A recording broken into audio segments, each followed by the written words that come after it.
శ్రీ మాఘ పురాణము 17వ అధ్యాయము. ఇంద్రుడు శాపం పొందుట. వశిష్ఠ మహర్షి దిలీపునితో ఇలా అన్నాడు. రాజా, నీ ఆసక్తిని చూస్తే చాలా సంతోషం కలుగుతుంది. మాఘమాస మహత్యం గురించి ఇంకొక కథ చెబుతాను, విను అంటూ ఇలా మొదలుపెట్టాడు. రాజా, సూర్యుడు మకర రాశిలో ఉన్నప్పుడు మాఘమాసం ప్రారంభమవుతుంది. ప్రాతకాలంలో నదీ స్నానం చేసిన వారు ఇంద్రుడు శాప విముక్తుడు అయినట్లుగా మహాపాపాలంటిని పోగొట్టుకుని కడిగిన ముత్యంలా ప్రకాశిస్తారు. అసలు ఇంద్రుడికి శాపం ఎలా వచ్చిందో చెబుతాను విను. పూర్వకాలంలో తుంగభద్రా నదీ తీరంలో మిత్రవిందుడు అనే ఒక బ్రాహ్మణుడు ఉండేవాడు. అతడు 4 వేదాలు 6 శాస్త్రాలు చదివిన మహాపండితుడు. అతని ఆశ్రమం తుంగభద్రా నదీ తీరంలో ఉండేది. అతని భార్య రత్నావళి మహా సౌందర్యవతి. ఆవిడ ఒకనాడు తుంగభద్రా నదిలో స్నానం చేసి పొడి బట్టలు కట్టుకుని ఎండలో నిలబడి తల వెంట్రుకలు ఆరబెట్టుకుంటూ ఉంది. ఏదో ఒక పని మీద ఆకాశ మార్గంలో దివ్య రథం మీద పోతున్న దేవేంద్రుడు ఆ విధంగా తల ఆరబెట్టుకుంటున్న రత్నావళిని చూశాడు. ఆమె సౌందర్యం అతని కనుల్ని మిరుమిట్లు గొలిపింది. ఇంతటి సౌందర్యవతిని ఎలా అయినా ఒక్కసారి అనుభవించగలిగితే అంతకన్నా భాగ్యం ఇంకొకటి లేదు అనుకున్నాడు ఇంద్రుడు. సమయం కోసం ఎదురు చూస్తున్నాడు. ఒకనాడు మిత్రవిందుడు సమిదలు, దర్భలు, ఫలాలు తెచ్చుకోవడానికి శిష్యులతో సహా అరణ్యంలోకి వెళ్ళాడు.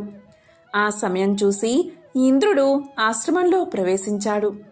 రత్నావళి కంగారు పడి, ఎవరు నువ్వు, ఎందుకిలా వచ్చావంటూ అడిగింది. అప్పుడు ఇంద్రుడు ఇలా సమాధానం చెప్పాడు. నేను స్వర్గరాజ్యాన్ని పరిపాలించే ఇంద్రుణ్ణి. నీ సౌందర్యాన్ని చూసి ఆకర్షితుడినై వచ్చాను. నీ వంటి సౌందర్యవతి త్రిలోకాల్లోనూ ఇంకెవరూ ఉండరంటే అది అతిశయోక్తి కాదు అంటూ మరికొన్ని బుజ్జగింపు మాటలు చెప్పి తన కోరిక తీర్చమని అడిగాడు. ఇంద్రుడి మాటలు, అతని దివ్య సౌందర్యం చూసి మోహపడిన రత్నావళి అతని కోరిక తీర్చడానికి అంగీకరించింది. వారిద్దరూ ఆ ఆశ్రమాన్ని విలాస గృహంగా భావించి చాలాసేపు విహరించి తమ కోరికల్ని తీర్చుకున్నారు. తరువాత ఇంద్రుడు ఇక ఆశ్రమం దాటి బయటికి రాబోతూ ఉండగా మిత్రవిందుడు శిష్యులతో అడవి నుంచి వచ్చి చూసి, నువ్వెవరు, ఎందుకు వచ్చావు, నీకిక్కడ పనేమిటి అని గట్టిగా అడిగాడు. ఇంద్రుడు వెలవెలబోతూ నేను ఇంద్రుణ్ణి అన్నాడు. వెంటనే మిత్రవిందుడు ఆశ్రమం కేసి చూశాడు. రత్నావళి చెదిరిన సౌందర్యంతో గుమ్మంలో నిలబడి ఉంది. సంగతంతా గ్రహించిన మిత్రవిందుడు కోపంతో ఇంద్రుణ్ణి చూసి, ఇంద్ర, ఆనాడు అహల్య విషయంలోనూ ఇలాగే చేశావు. గౌతముడు శపించి బుద్ధి చెప్పినా నీకింకా బుద్ధి రాలేదు. మళ్ళీ ఇలాంటి అవినీతి పనులకే సిద్ధపడ్డావు. నీ సౌందర్యంతో మునిభార్యలు కూడా ఆకర్షించి అక్రమంగా ప్రవర్తిస్తున్నందుకు శిక్షగా నీ ముఖం గాడిద ముఖంగా మారిపోవుగాక. నీకు స్వర్గలోకానికి పోయే శక్తి నశించుగాక. గాడిద ముఖంతో భూలోకంలోనే తిరుగుదువుగాక అని శపించి రత్నావళిని చూసి, నువ్వు ఇంద్రుడి అందచందాలకు పరవశురాలై ఒక మునిపత్ని చెయ్యరాని వ్యభిచారం చేశావు. కాబట్టి నువ్వు ఒక చలనం లేని బండరాయివై పడివుందుగాక అని శపించాడు. తరువాత తపస్సు చేసుకోవడం కోసం హిమాలయాలకు వెళ్ళిపోయాడు. ముని శాపం వల్ల ఇంద్రుడి ముఖం గాడిద ముఖం అయిపోయింది. ఇంకా ఎవరికీ కనిపించడానికి ఇంద్రుడు సిగ్గుపడి పద్మగిరి అనే పర్వతం దగ్గరకు వెళ్ళి దాని గుహలో తలదాచుకున్నాడు. ఆ పర్వతం చుట్టూ మొలిచిన గడ్డి మేస్తూ 12 సంవత్సరాలు గడిపాడు. ఇంద్రుడు లేడని తెలిసి రాక్షసులు స్వర్గం మీదకి దాడి చేశారు. స్వర్గంలోని దేవతలు రాక్షసుల్ని ఎదిరించారు, కానీ గెలవలేక పారిపోయారు. తమ రాజైన ఇంద్రుడు ఎక్కడ ఉన్నాడో అని వెతకడం మొదలుపెట్టారు. కానీ ఇంద్రుడి జాడ తెలుసుకోలేకపోయారు. మళ్లీ తిరిగి స్వర్గానికి వచ్చిన దేవతల్ని రాక్షసులు తరిమి కొట్టారు. దేవతలు ఇంద్రుణ్ణి వెతుకుతూ నదీ తీరాలు, సముద్ర తీరాలు, పర్వత గుహలు, ఒక చోట అని ఏమిటి, భూలోకంలో ప్రతి అంగుళం మేర వెతికారు. కానీ ఇంద్రుడు కనబడలేదు. సముద్ర తీరంలో కూర్చున్నాడు. అప్పుడు సముద్రంలో మాఘమాస స్నానం చేసి వస్తున్న కొంతమంది మహర్షులు ఆ మాఘమాస వ్రత ప్రభావం గురించి ముచ్చటించుకుంటున్నారు. వారిని చూసి దేవతలు ముళ్ళకు నమస్కారం చేసి మునీంద్రులారా, మీరు చేసే వ్రతమేమిటి? దానివల్ల కలిగే ఫలితం ఏమిటి? దయచేసి మాకు చెప్పండి అని అడిగారు. అప్పుడు మునులు దేవతలతో ఇలా పలికారు. సూర్యుడు మకర రాశిలో ఉండగా పొద్దున్నే నది, సముద్ర తటాకాల్లో స్నానం చేసి శ్రీపతి పూజ, మాఘ పురాణ శ్రవణం, యథాశక్తిగా దాన ధర్మాలు చేస్తే తీరని కోరికలంటూ ఉండవు.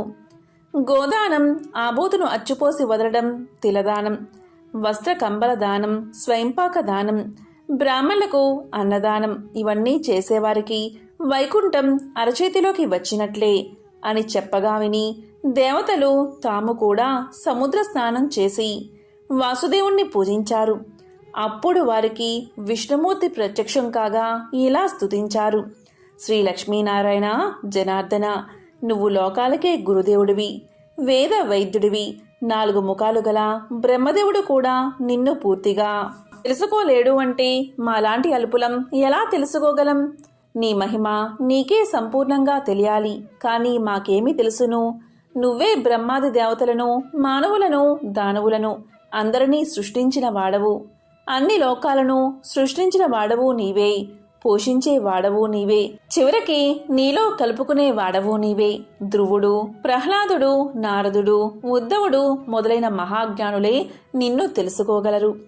నిన్ను స్తుతించడం తప్ప మేమేమీ ఎరగని వారం. మా రాజైన ఇంద్రుణ్ణి కనుక్కోలేక రాక్షసుల వల్ల బాధలు పడుతున్న మమ్మల్ని నువ్వే రక్షించాలి ప్రభు అని దేవతలు దీనంగా ప్రార్థించారు. దేవతలను చూసి జాలిపడిన శ్రీనారాయణుడు వారితో ఇలా పలికాడు. సురులారా, ఇంద్రుడు ముని శాపం చేత సర్వశక్తులు నశించి గాడిద ముఖంతో పద్మగిరి గుహలో నివసిస్తున్నాడు. అతడు ఒక మునిబారిను చూసి మోహపడి ఈ దురవస్థను తెచ్చుకున్నాడు. పద్మగిరి గోకర్ణ క్షేత్రం దగ్గర ఉన్నది. మీరు వెళ్ళి అరుణోదయ పుణ్యకాలంలో మాఘమాసంలో గాడిద ముఖంతో ఉన్న ఇంద్రుని చేత నదీ స్నానం చేయించి ఆ గోకర్ణేశ్వరుని ఆరాధన చేయించండి. ఇంద్రుడికి గాడిద ముఖం పోయి నిజరూపం వస్తుంది. పూర్వం ఇలాగే విశ్వామిత్రుడు కూడా పరుని భార్యతో విహరించి కోతిముఖం తెచ్చుకున్నాడు.